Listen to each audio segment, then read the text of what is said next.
friends. This is James Corbett of CorbettReport.com, continuing our series on social media alternatives. And this week we're going to look at a social media alternative that's existed quite a bit longer than a lot of the new ones that are popping up online these days. It's Minds.com, and today we're talking to the founder of Minds.com, Bill Ottman. Bill, thanks for joining us on the program today. Hey, thanks for having me. All right, well, let's get down to brass tacks. What is Minds.com and why should people join? So Minds is an open source social networking platform where you earn crypto for your contributions to the network. And we're encrypted, free software. We sort of care about internet freedom on a variety of different levels and are really just trying to reward people for their energy online. Because, it seems like we deserve that these days. It certainly does. And internet freedom, online privacy, a lot of these issues are why I'm prompted to be doing this series in the first place and why I think a lot of people are interested in escaping the Facebook, Twitter, Google, YouTube matrix of control. So let's talk about how Minds can help people do that. As I say, I believe that Minds was founded in 2014 and then launched in 2015. Can you tell us a little bit about that and what prompted you to do that way back when few people were talking about these issues? Yeah, our initial launch gained some big traction around our encryption features. So our messenger, we have zero knowledge of the content of user conversations. And unlike, we're on Skype right now. So we know that Microsoft is scanning our messages and for a variety of reasons. Facebook, Google, they're scanning everyone's messages to target ads at you. And this is all without consent, opt-in by default. And so, whether it's privacy, transparency, rewards, monetization, we know that inevitably there's going to be something that rises up to be competitive with major social networks that flips all of those things on their head and, is much more powered by the people. I feel like, if you look at what Wikipedia did, very community-oriented, it disrupted a lot of those old, Encarta. Where's Encarta? Not that Wikipedia is your best source of information. There's plenty of problems with Wikipedia, but it proves something important. It did indeed. And I think one aspect of that is the sort of decentralization and taking away of the middlemen that have been gatekeepers of information, which I think is one of the things that social media that's always been the promise of social media. Now we're starting to see what that is playing out like in the mainstream with all of these social networks now trying to crack down on their users and people being identified as Russian bots for spreading the wrong type of political wrongthink and all of this. So let's talk about what the solutions and answers to this are. And one term or one word that you used there that I think is important was open source. What does that mean in the Minds.com context?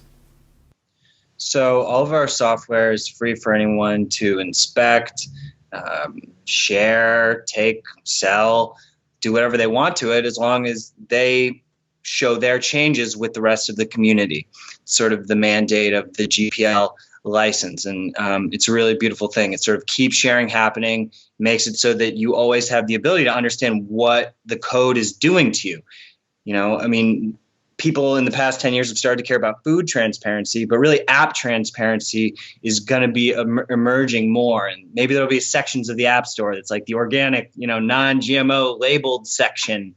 And that's really what we're trying to bring awareness around. And, the solutions that we're offering are around reach, especially.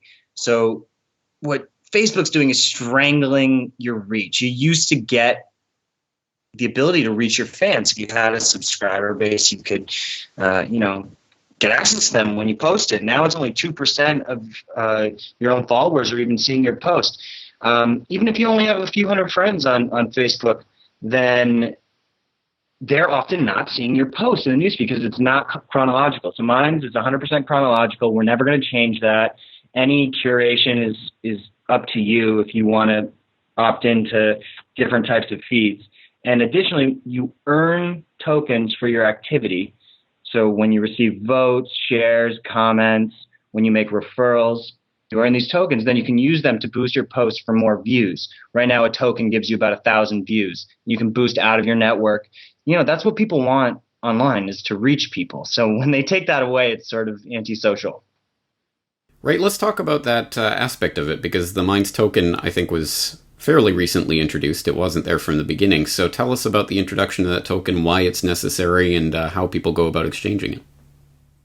So right now we're still on the Ethereum Rinkbeat testnet.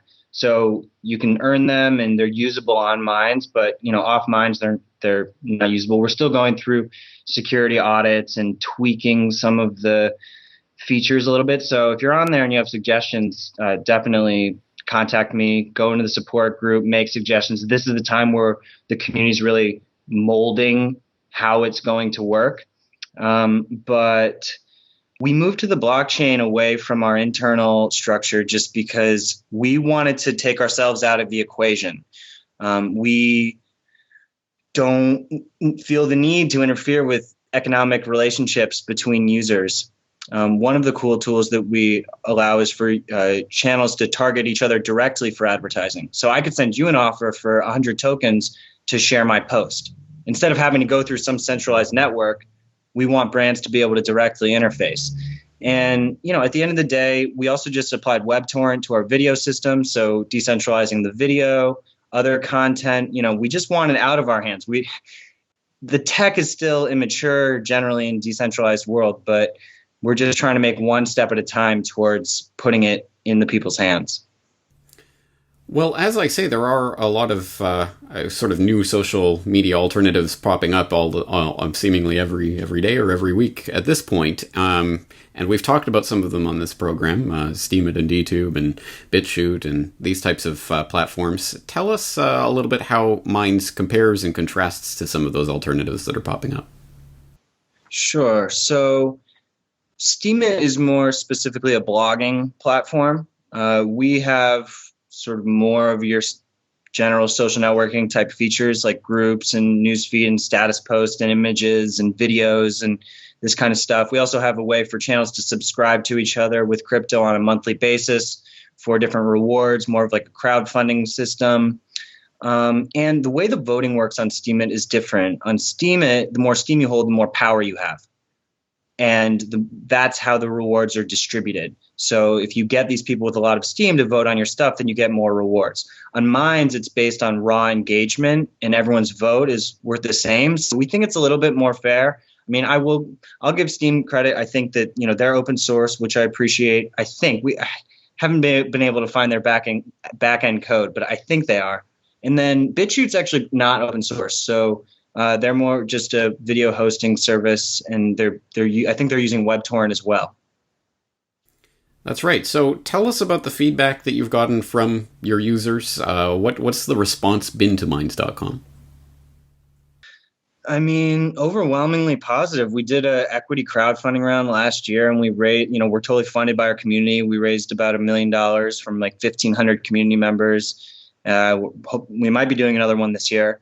And the weird thing is that even though, we're just over 1 million users, people are finding it easier, especially small to medium-sized creators, to gain an audience on Minds than even on Twitter and Facebook and YouTube. Because if you don't really have an audience on those networks, it's like you're speaking into a void. And you really just need to find some rare viral spark in order to catch a fire. And because we have this way to boost out and reach people just based on the work that you put in, it's been a great reaction because people actually feel heard. They're not getting censored and all that stuff. Well, tell people who have never used Minds, and I hope they will at least go to Minds.com to take a look around and see what it's like. But tell people about the sort of the setup of it. What's the closest analogy that people might be familiar with? It's not a Facebook, it's not a Twitter, it's not a YouTube, but it's some kind of mixture of those types of platforms. What exactly can you do on Minds? Yeah, I mean, it'll feel like some sort of weird hybrid of all of them, really. And except you have a wallet where all of your tokens are stored, and there's a little lightning bolt on everybody's post, so you can wire them tokens, and you have a balance. And so it's just more incentivization. And I mean, the weird thing about what's happening with apps is they're all sort of coalescing into the same thing. If you look at like Instagram, YouTube, Twitter, Snapchat, I mean, we're all doing the same thing. It's just a difference of what's the value structure underneath it. Is it based on open source philosophy? Is it transparent? Is it protecting your privacy? And Snapchat, Instagram, Twitter, Facebook, LinkedIn, Tumblr, all of them, they're just not. None of their code's open source. We don't know what they're doing about surveillance. It's just totally corrupt. And so hopefully a bunch of us alternatives can sort of work together to rise up and become competitive. But at the end of the day, we have to do the work to getting competitive and making sure that our features are as good. And so we're getting there. And yeah, I mean, hit up. I think it's important to just vote with your energy online, sign up for these networks, put the energy in, just, show solidarity. That matters. That helps us grow. So yeah, I mean, I think it's just symbolic to put your energy there. And the same applies to your browser. Use open source browsers, use Firefox, use Brave, use open source operating systems if you feel like going down that rabbit hole, and use Linux. It's not that hard. I mean, and then it's just a matter of turning your computer on. And then every time you turn your computer on, every time you open the browser, every time you hit a social network, you're empowering those networks. And that is really how the network effect starts happening. Well, a very empowering message, and one that I obviously resonate with. I've talked a lot about open source and its importance in the past, and I even frame the Corbett Report as open source intelligence news, because I think this is the way forward if we are to defeat the gatekeepers of our current reality. But on that note, obviously censorship is one of the key issues surrounding social media alternatives for at least myself and content creators like me. And I realize censorship can be there's a lot of different ways to approach it, not just the political censorship that we're starting to see, the crackdown coming in Facebook and Twitter and these platforms. But of course, there are also issues of pornography and other types of content that most people probably don't want to see in their social media posts and that sort of thing. So how does Minds.com deal with those issues? So if it's legal in the US, it's legal to be on Minds. And we've just taken a fairly basic approach at that. And getting wrapped up in the subjectivity, on the fringe issues, honestly, nudity is fine, but we have good filters in place to mark explicit content. And you don't have to see that if you don't want to. That's actually the one thing I'll give Tumblr credit for. They're pretty good on free speech, but it's proprietary and surveillance based. So, they're not doing it exactly right. I think that when you jump over the line in terms of making these subjective decisions about within the legal world, what is not okay and what is okay, that's when it's just over. You've lost. And so, there's still obviously inciting violence and, copyright is complicated, but so we have to abide by the law. But in terms of subjective feedback on, if something is with hate speech, it's nuanced. Every piece of content is different. And so you have to make a context-based individual decision on each piece of content. And that's been working well so far. And ultimately, you either want to be in a world where ideas you disagree with are there and you can engage them and the battle of ideas will take place and the best ideas will win, or you want to be in some sort of a walled garden. But actually, we're about to release a white paper that shows how censorship actually amplifies violence and extremism. There's actually dozens of studies showing that when you do this, it draws more attention to these things. It actually causes radicalization to intensify. I mean, it's obvious pretty much. And it's almost like physics. It's just like a natural flow. When you hide something, people want to see it. It's the Streisand effect. Absolutely. Yeah, and I think that's absolutely part of what's going on right now. Cracking down on these certain political ideologies only makes them more sexy. Ooh, wow, there must be something there. And I think that I don't think that the people who are running these social networks are stupid enough not to know that. So that's probably a whole other issue. But it is extremely important. I mean, Reddit is an interesting example because they were obviously originally very much based on free speech. Then they went on this banning frenzy. And there was a recent statement in an AMA with their founders saying, one user asked, is racism okay on Reddit? And, this day and age, this was like 3 weeks ago, the co-founder of Reddit said, yeah, it's okay. And then the media jumped on him. What do you mean it's okay? And then so he had to come back and clarify when that he said, oh, no, racists are not welcome on Reddit. But he was still saying that they're allowed. So, because those guys know, those people are well aware what happens when you ban ideas, because they're dealing with trolls and they're dealing with all of this madness happening on the internet.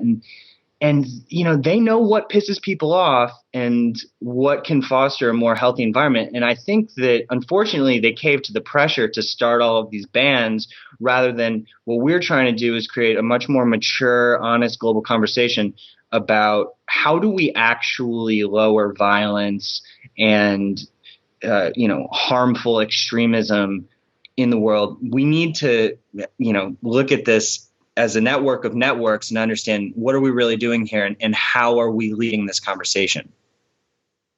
All right. Well, finally, I always want to leave it up to the people out there if this is a social media network for them or not, and to ask them to explore it. So, of course, they can go to minds.com and do that. But for people who are interested, what is the sign-up process? What kind of DNA, blood samples, and or next of kin do they have to leave in order to get a minds.com account? Actually, nothing. And so you can be anonymous if you want to. You don't have to give us any personal information, and we encourage that. There's no, if you want to, you don't even need to give us a real email, to be honest. But I would encourage you to, because then we can contact you in certain ways. It gives us more direct access to you. But we encrypt everybody's personal information, and we don't even want you to give it to us if you don't want to. Well, that's a pretty attractive policy, I think, because, again, people are wary about giving their personal info to corporations and other entities that they may not know about. So, I hope people will at least check it out. Minds.com. This is Bill Ottman, and I do appreciate the fact that you encouraged me to get on the platform over a year ago. It's been a while, and I do use it. I do post there, so I hope people check out the corporate report on Minds as well. And if you're there, hit me up. And I think we'll leave it there. Bill, thank you very much for joining us today. Thanks for having me, James.